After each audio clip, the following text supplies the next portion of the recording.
हाय दोस्तों, आज हम बात करेंगे 10th बोर्ड एग्जाम के बारे में। कैसे आप क्लास 10th मैथ एग्जाम में अच्छे परसेंटेज ला सकते हो और अच्छा परसेंटेज लाने में आपको कोई बड़ी दिक्कत नहीं होगा। बस आप बने रहें हमारे नए यूट्यूब चैनल में, सब्सक्राइब करें और बेल आइकन दबाना ना भूलें। तो आइए, हम आज पहला हमारा टॉपिक है ट्रिग्नोमेट्री। तो ट्रिग्नोमेट्री वर्ड बना है ग्रीक लैंग्वेज से। जैसे कि आप देख रहे हैं, ट्री मतलब 3, गॉन मतलब साइड और मेट्रॉन मतलब मेजर। और हम जानते हैं कि ट्रिग्नोमेट्री में एक राइट एंगल ट्रायंगल लिया जाता है और राइट एंगल ट्रायंगल में भी हमारे 3 साइड होते हैं। तो ट्रिग्नोमेट्री क्या है? तो ट्रिग्नोमेट्री की हम सिंपल लैंग्वेज में डिफिनेशन दे सकते हैं। It is the study of relationship between side and angle of a triangle. मतलब कि ट्रिग्नोमेट्री में हम एंगल और साइड के रिलेशनशिप के बारे में बात करते हैं। तो साइड की वैल्यू ये है, और अगर एंगल की वैल्यू चेंज होगी तो साइड की वैल्यू कितनी होगी। तो इस तरह कई सारे क्वेश्चन बनते हैं हमारे ट्रिग्नोमेट्री में। तो पहले तो हमें ट्रिग्नोमेट्री समझने से पहले हमें कुछ फार्मूले याद रहने चाहिए। तो आइए हम फार्मूले में कुछ डिस्कशन कर लेते हैं। उससे पहले आपके सामने, जैसे कि आप देख रहे हैं फिगर में, 2 मैंने ट्रायंगल बना रखा है और दोनों का मैंने जो नोमेनक्लेचर दिया है वो सेम दिया है। जैसे ABC एक ट्रायंगल है, अगला ट्रायंगल है भी सेम है ABC, और दोनों राइट एंगल ट्रायंगल है।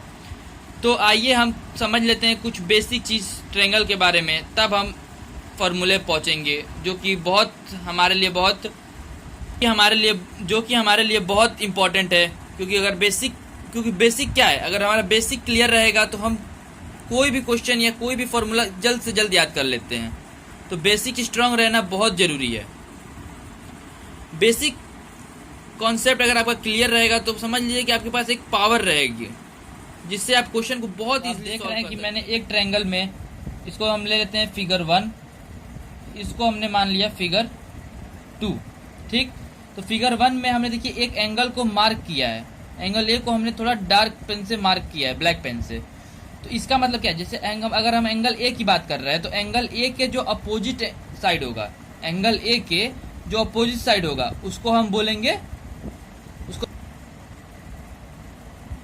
तो एंगल ए के जो अपोजिट साइड होगा उसको हम बोलेंगे side opposite to angle A. क्या बोलेंगे? रिपीट करिए मेरे साथ, side opposite to angle A. तो जैसा कि हमने यहाँ पे लिख दिया है, side opposite to angle A. Angle A के जस्ट अपोजिट वाली साइड को हम बोलेंगे side opposite to angle A. और जो एंगल ए के जस्ट बगल में है, मतलब एंगल ए से जो अटैच है, उसको हम क्या बोलेंगे? Adjacent side to angle A. क्या बोलेंगे? Adjacent side to angle A. Adjacent side means लगा हुआ या जुड़ा हुआ साइड। एंगल ए से लगा हुआ या जुड़ा हुआ साइड को हम क्या बोलेंगे? Adjacent side to angle A. इसलिए यहाँ पे adjacent side to angle A. Adjacent मतलब होता है लगा हुआ या जुड़ा हुआ। जैसे कि हम एंगल ए की बात करते हैं, यहाँ पे लिखा है हमने adjacent side to angle A, मतलब एंगल ए से लगा हुआ या जुड़ा हुआ साइड को हम क्या बोलेंगे? Adjacent side to angle A. तब अगर हमने तो इसमें डिस्कशन कर लिया, अब हम चलते हैं फिगर 2 में।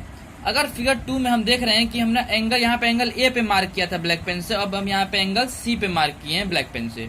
तो क्या यहाँ पे जो हमने लिखा है side opposite to angle A, adjacent side to angle A, क्या यहाँ पे भी सेम रहेगा? नहीं, बहुत से बच्चे यहीं पे गलती कर जाते हैं। तो यही हम यहाँ समझते हैं।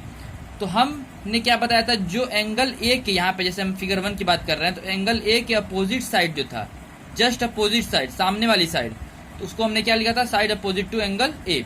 तो यहाँ पे हमने क्या मार्क किया है? सी। मतलब हम एंगल सी से अब देखेंगे कि side opposite to angle A C क्या है और side adjacent side to angle C क्या है। तो हमने क्या बताया? Just opposite side. मतलब यहाँ पे जस्ट अपोजिट साइड कौन सा है? ये है ए बी हमारे पे यहाँ पे एंगल सी से अगर हम देखेंगे तो जस्ट अपोजिट साइड हमारा ए बी है। तो ये कौन सा साइड हो गया? Side opposite to angle C side. तो हमने जैसे यहाँ पे लिख दिया है side opposite to angle C. अब ये BC कौन साइड होगी? मतलब अब हमको फाइंड करना है एडजेसेंट साइड। एडजेसेंट साइड कौन सा होगा? तो एडजेसेंट साइड होगा हमारा BC। तो हम यहाँ पे लिख देंगे एडजेसेंट साइड क्या होगा हमारा? BC। Adjacent side to angle C. तो ये हमको लगता है ये कंसेप्ट आपको समझ में आ गया। इस कॉन्सेप्ट बस सिंपल कॉन्सेप्ट है कि जिस एंगल से हम देखेंगे, जो एंगल हमारा दिया रहे, कभी एंगल ए दिया रहता है, कभी बी दिया रहता है, कभी सी दिया रहता है, तो जिस एंगल से हम देख रहे हैं उसके अपोजिट वाला साइड क्या होगा, side opposite to angle C. और उसके जो मतलब जिससे वो जुड़ा रहेगा या लगा रहेगा उसको कहेंगे एडजेसेंट साइड। ठीक है, तो चलिए अब देखते हैं कुछ ट्रिग्नोमेट्री के फॉर्मूले के बारे में। तो जैसे कि हमने ये ब्लैक बॉक्स में मार्कर से बंद किया है, वो बहुत इंपॉर्टेंट फार्मूला है ट्रिग्नोमेट्री। अगर आप ट्रिग्नोमेट्री का मतलब वो बहुत कह सकते हैं बहुत ही ज़्यादा इंपॉर्टेंट फार्मूला है। तो यहाँ पे हमने लिखा है PBP अपॉन HHB। इसका यूज़ हम बताएं। आइए हम एक ट्रायंगल बना लेते हैं, फिर हम इसको फार्मूले को अच्छे से समझ पाएंगे। तो हमने ट्रायंगल बना लिया है। अब हम चलते हैं पहले अपने फार्मूले पे।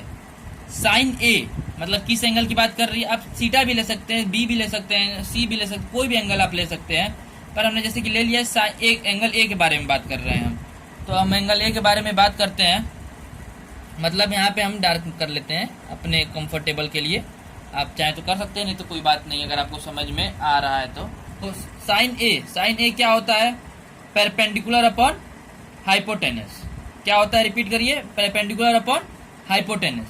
तो ए के अपोजिट साइड क्या है, BC। ए के अपोजिट साइड क्या है, BC। तो परपेंडिकुलर क्या होगा, BC। तो आइए हम यहाँ पे लिख लेते हैं BC।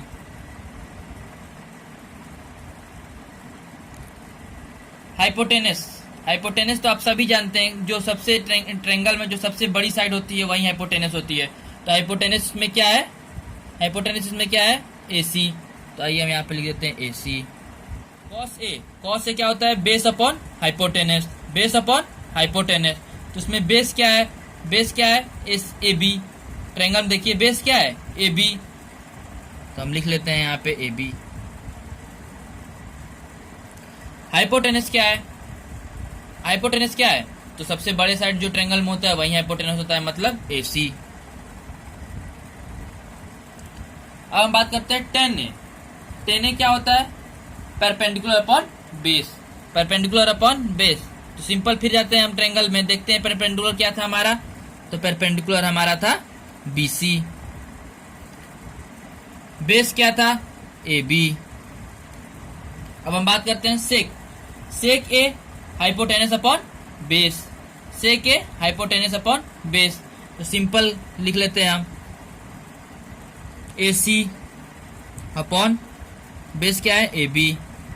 उस तरह हम बात करते हैं कॉसेक, तो क्या होता है, हाइपोटेनस अपॉन परपेंडिकुलर। तो हाइपोटेनस क्या है, AC। परपेंडिकुलर क्या है, BC। अब लास्ट में हमारा आता है कॉट ए।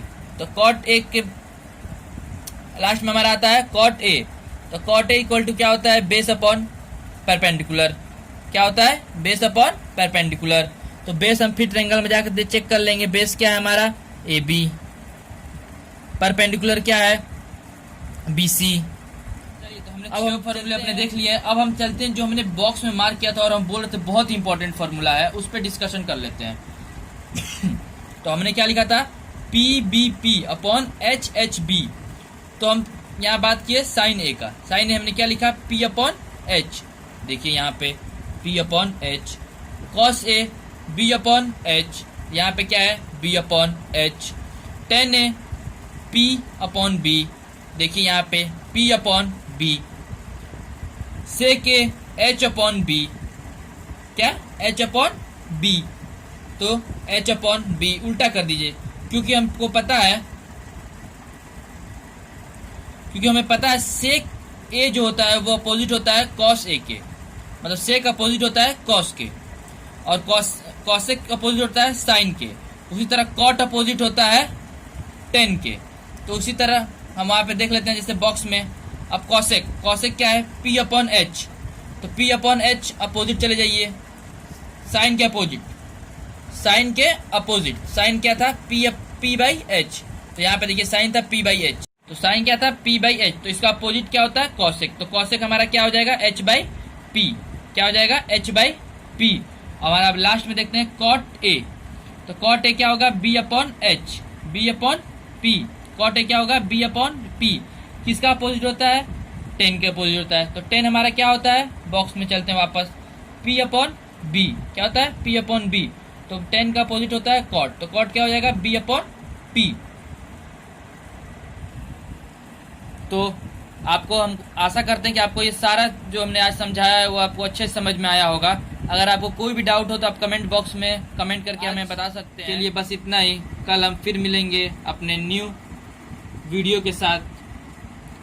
तब तक के लिए आप इस मेरे वीडियो को लाइक, सब्सक्राइब और शेयर जितना ज़्यादा कर सके करिए। बाय।